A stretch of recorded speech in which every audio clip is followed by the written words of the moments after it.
Hey good buddies, what's up and welcome into the Good Buddies Anime Review. I am your good buddy Roger. And I am your good buddy Brandon. And this week we were doing a season 2. The first season we did many moons ago when we were doing full episode breakdowns. Yeah, that was a long one. And it was, oh boy. I still remember a joke that I kept making in it. But it was Legend of the Galactic Heroes. Neue. Tese. And this is What's the joke? This is part 2, so this is Stellar War. Yes. The joke was one of the characters was Kaiser, something or another, and I kept saying not to be confused with the role. You. Oh, I can't believe. Anyway, we're going to talk about the second season of this one, which was a series of movies and then aired over here on, streamed as episodes. 12 episodes, pretty great stuff. Legend of the Galactic Heroes, Neue. Yeah. Stellar War, I think was a movie, so this is, I don't even think they say Stellar War in these ones. They don't. That's what we're talking about. Season 2, Legend of the Galactic Heroes, Neue. We, notably, let's just say, neither of us have ever seen the original series. We've like taken peeks at it, but we've never sat through the whole thing. It's a landmark. It's a huge series. People love it. It still has a gigantic following to this day. I still see people talking about the original series on Twitter. But we're talking about just the new one, Neue, the new thesis. And Roger, we're going to break this thing on down and tell our good buddies whether or not we, their good buddies, think they should check it out. We're going to give them a review of recommendation. And Roger, if it was straight up boo-boo garbage, what would you call that? I'd call it an anime, maybe not. If it wasn't great, but it wasn't the worst. Anime.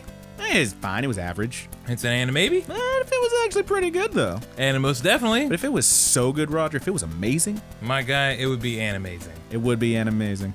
And the way we're going to get there is we have a scoring system, a possible 10 stars, 5 different categories, 2 stars each, for a total of 10 stars. That's how math works. And Roger, that first category we're going to talk about is... the story and setting. And that second category, Roger. The characters and development. Numero tres. Art and animation. Number 4, please. The soundtrack. And finally, Roger, that good buddy's wiggle room, that je ne sais quoi. Roger, what does that mean? I do not know what. I don't know what. But that's what we're going to do. Let's get on into it. It's kind of season 2. You can't really do a quick pitch easily because it's just a continuation of second season. Yeah, Let's it picks up right where they left off. Let's jump right into the story and setting for this one, my dude. And I got a little something here if you'll indulge me. So this is the second season, Legend of the Galactic Heroes. If you're not familiar, it's basically the story of these two different space factions that encompass several different planets. You have the Free Planets Alliance, which is sort of the more democratic, of the two. And then you have the Galactic Empire, specifically under the Golden Bomb Dynasty, I believe it is, who are much more autocratic. They're running everything. It's a real noble, real fiefdom. Yeah, it's there's a bunch of nobles. I believe it's a patriarchy. Well, sure, but it's like an oligarchy kind of thing. Okay, where you got one person who is running it. Oh yeah, yes. And then a series of emperor, generals and stuff underneath. But there's one emperor. But yes, that's what we're looking at.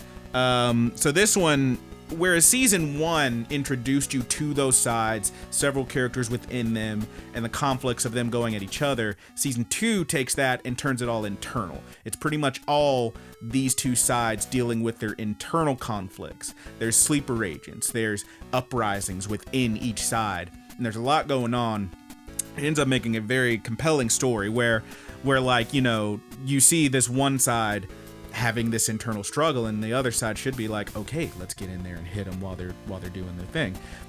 Not quite, because now we've got our own internal struggle going on. So it ends up being a lot of it jumps back and forth between the two main sides, and you see a lot of that. Pretty cool stuff. We'll get into some more details here, but yeah, a lot of internal conflicts with these guys. You do also have some other people that are messing around. There's still I believe the Dominion of Phazon is still a thing. Yeah. They don't play a whole huge role in this one. They mostly just came in at the end of the first season, and they're definitely like a boogeyman lurking in the background. And then there's the other bit that's introduced. I believe it was the Terra. Yeah, something of Terra.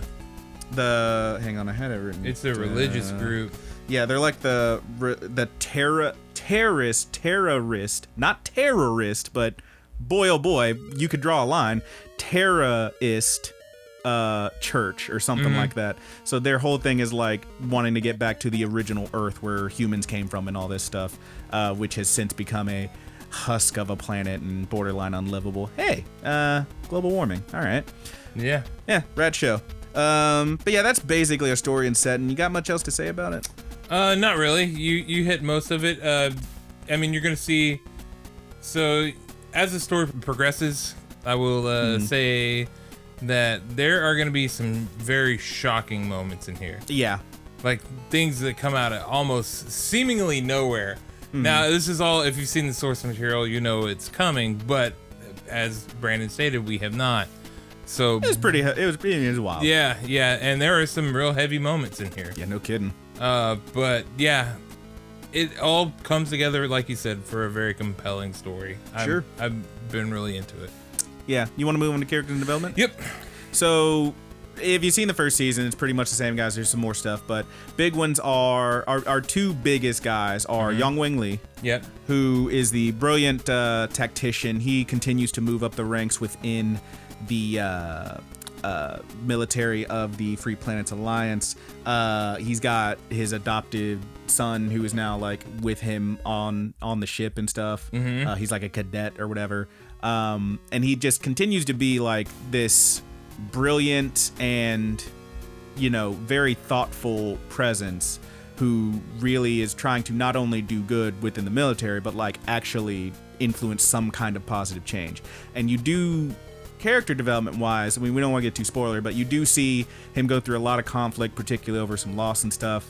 And there's a bit of, you're seeing like him realizing a little bit of the futility of trying to change this thing from within the inside.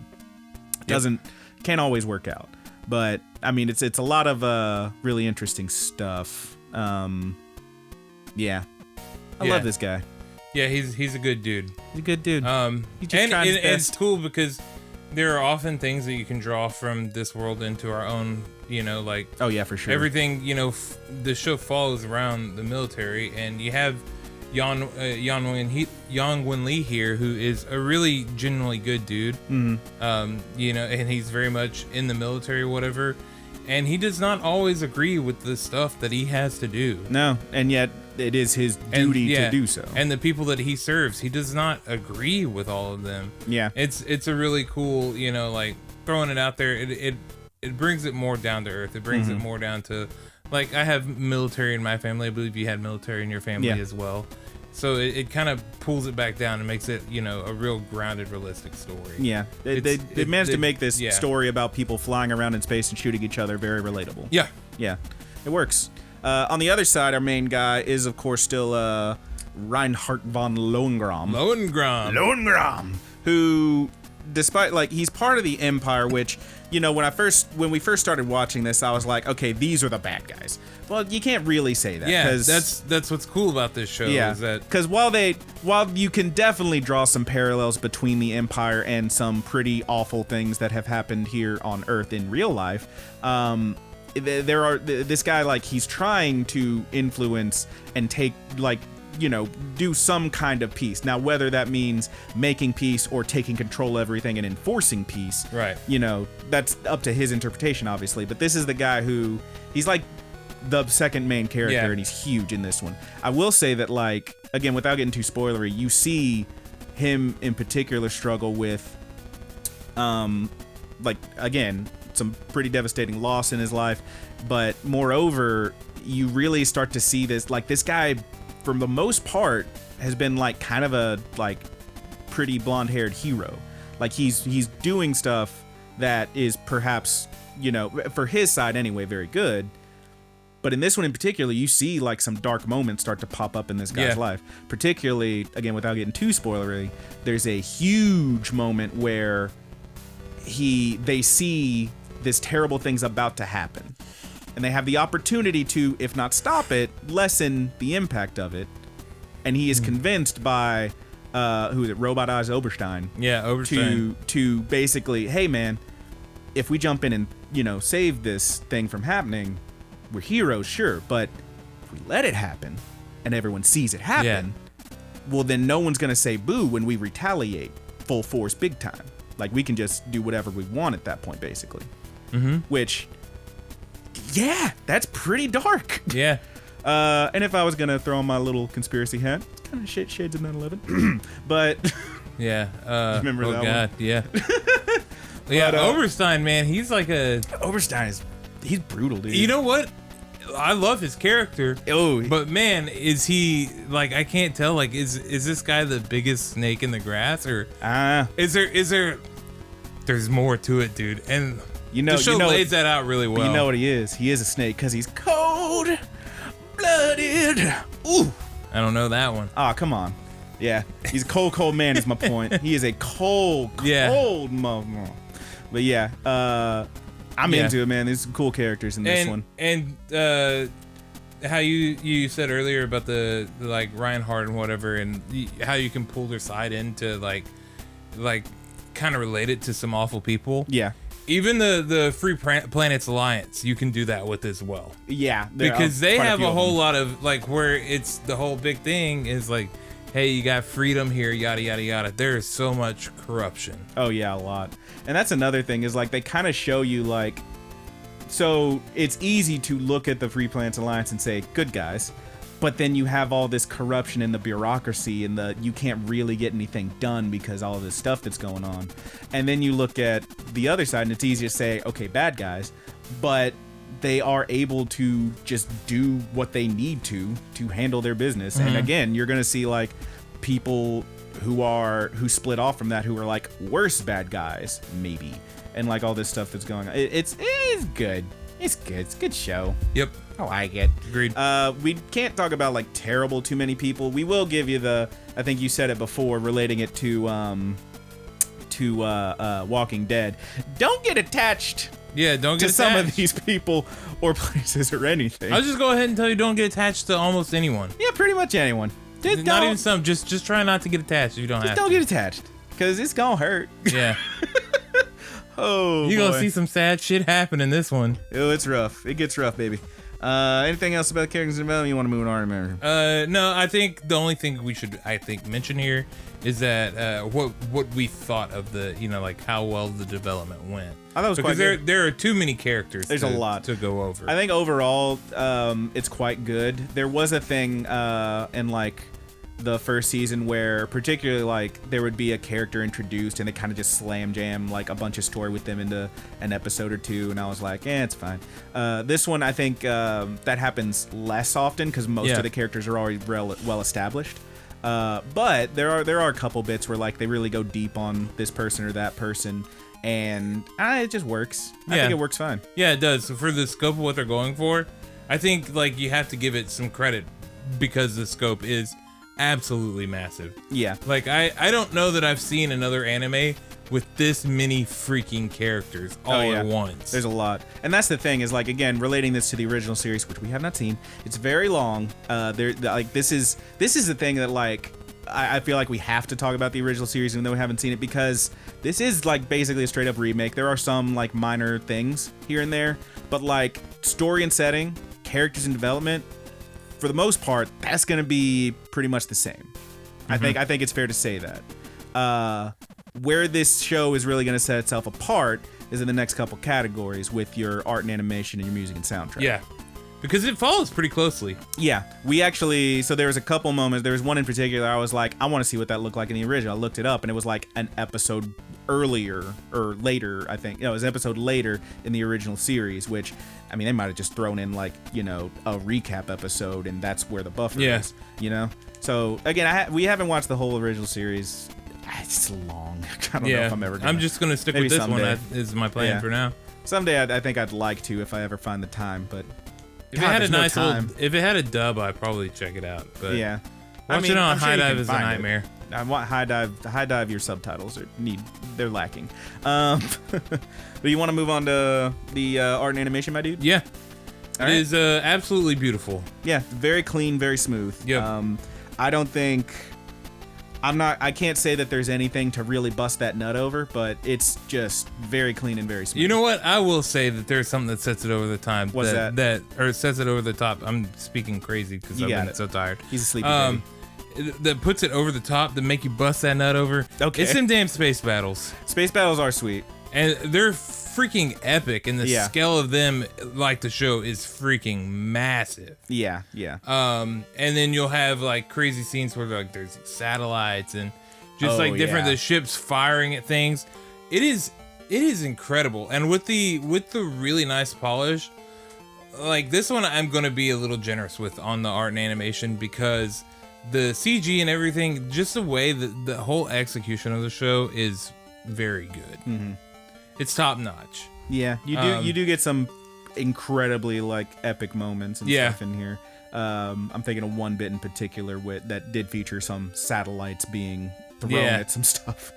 Hoo boy, it was awesome. But yeah, it's pretty rad. You are right about that. I'm not giving it a full 2. I'll just say that. Okay. It's definitely up there though. It's quite good. Yeah. How about the music and soundtrack? I gave it full 2. You loved it? Yeah. Yeah. I just wrote down in my little notes here. I just wrote hell yeah. Yeah. It's so good. Look, you got freaking Binary Star as the intro, which is amazing. You got freaking Tranquility as the outro, which is also amazing. Yep. The music during it, pretty great. I'll be honest, I don't remember a whole lot of it, but I don't remember it ever sticking out like a sore thumb and being awful. So yeah, I definitely think that the soundtrack is stronger than the art and animation. Yeah. Both of them I think are very good, and I mean I immediately blew it. I was like, it's a full 2. Yeah, I can see that. But and the interstitial stuff. And the sad moments, the different instrumentals and stuff they have going back, they have some absolute beautiful music in the show. Oh yeah. But my God, them laser beams. You love them laser beams. When those, once again, let's go back to them space battles. That sound design. Man, yeah. And I got a freaking sound bar for my TV now, and it's got little woofers in it, and like just hearing everything explode. It opens up so much for this show. It's really cool. I get you, dude. Yeah. I love it. I think the soundtrack and the sound design, they really help me keep me in the episodes. Nice, especially dude. with so much stuff going on. Yeah, I get you. Yeah, it keeps you drawn in. Yep, I like it. How about that je ne sais quoi? I think this is they call this one Stellar War. Well, I think this is a stellar second part. Wow. Yeah. Oh, I hate it. How dare you? I think it took everything the first season was doing, continued and upped it. Yeah, I'm with you. With much more hard-hitting, powerful moments. Yeah. It's just a really good watch. If you're a fan of space, Star Trek, Star Wars, you want a grand old space Stargate, opera. Yeah. If you want a space opera, this is, I mean, absolutely, that's what this is. Yeah, it's huge. A space opera. This is definitely worth checking out. Yeah, it's huge. It's epic. It's just really good. Yep. I'm with you pretty much on all of that. I just said, overall, it's an intriguing continuation of the first season. I will say it does set up. You get like right at the end, it starts setting up like the boogeymen for the next arcs. Yeah, and seems like it's gonna be pretty cool stuff. So yeah, I can't wait to see how the two main the main groups like deal with it. Yeah, deal with these other people. Yeah, because that they're gunning for both of them. Yeah. So. Ooh boy. Ooh yeah, I'm stoked for it. It sets you up to feel like to be really excited for the next part. It's rad, dude. All right, you want to get on to the scores? Yep. All right, how did you feel about the story and setting? I gave it 2 points. 2 points. How about the characters and development? I gave it 1.5. I went ahead and did 2. Okay. I liked it a lot. I felt like there were points where we still did get some of those characters that were wham jammed in there. Yeah, I get you. I feel that. How about the art and animation? I gave it the 2 points. 1.5. How about the music and sound? I gave it 2 points. Also 1.5 for me. And je ne sais quoi? I gave it 1.5. And 1.5 as well. What's that put you total, that big boy? That puts me at a 9. 8.5. So yeah, we're both right in there. Yeah, you're like a low to mid Animos definitely Animazing, and I am right on Animazing. Yeah. I mean, this show is definitely like start at the first season, watch this. Yeah. It's good. People love it, and they love it for a reason. Yeah, dude. Yeah, I mean, if I've, again, never seen the original series, but if it has half the storytelling chops that this one does, it's clearly deserving of its many, many fans. And good on them. I mean, I really like it. It's a cool show. Yeah, I couldn't get enough of it. Once I realized you told me that it was back on, I flew through it. The dub when it started dropping again. Yeah, I caught all the way up, and then I was just Bing, bing, bing, bing. Yep. Ooh, boy. Well, yeah, there you go, man. Check it out if you haven't already. Season 1 and 2 of Legend of the Galactic Heroes Neue, which is hard to spell. DIENEUE THESIS. Is SES. Yeah. SE. These. Bees. The die. No, it's THESE. It's Neue bees. Yep. Yeah, that thing. It's great. Binary. Anyway, check it out. We're gonna get on into the ramble in a second here, but before we do, a few things to talk about. Yeah. One, we're gonna take a week off. Yeah, we're taking a week off. We're sleepy. Yeah, we're dying. I need a second to recharge my batteries. I gotta check out. I gotta catch up on a bunch of anime too, cause oh man, I took a week off of that. I had one of my coworkers went on vacation for the week, and boy, oh boy, you've been slamming. Yeah, boy, down. have I been covering, and you have been feeling it. Yeah, I am tired. Yeah, I am tired. So we're gonna take a little break for this next week. We are still gonna do a ramble this week, and a week after next week, we are going to come on back with a show we talked about in our ramble last week. We're gonna rewatch, catch up on, and redo, and tell y'all about Paranoia Agent. Yeah, it's gonna be a good time. It's on Funimation. Yeah. Really, really cool that they picked it up and got it out there for people to be able to watch it. Yeah, man, I'm psyched. I remember loving that show when I watched it back on Toonami, and then never saw it again. And I'm down. I'm super hyped. I can't wait to watch this shit on my big TV. On your big TV. Yeah. With your big soundball. Yeah. Oh yeah. It's gonna be good. I'm really gonna hear that golden bat clack against some skulls. Give him no cocking. Looking at.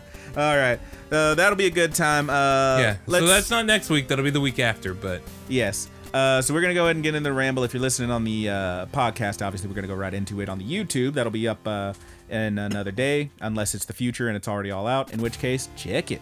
We're gonna talk a little bit more about how we felt about Galactic Heroes. Go into our what have you been watching? A little bit of anime news. That'll be fun. But for the YouTube purposes, please like and subscribe. Click that bell so we can send you some notifications. Do leave us a comment. If you didn't like it, just tell us why you didn't like it. We'd love to hear about it. We're always looking to improve. Thank you so much for listening and checking us out. Quick shout out to our good buddy Haas for the closing theme on the YouTube review portion of it. Which is The Buddy's Good. Again, that's Haas. You can find him at Thomas Tastes Better on Instagram. One more time, Thomas Tastes Better on Instagram. Full plugs in the description of the YouTube video. And we will see y'all next time. Full plugs on the podcast at the end of the ramble. I think that about does it. We're feeling good about it? I'm feeling good about it. All right. So let's go ahead and slam on in the ramble. It's been a pleasure, y'all. We'll talk to you later. Love ya. Love ya.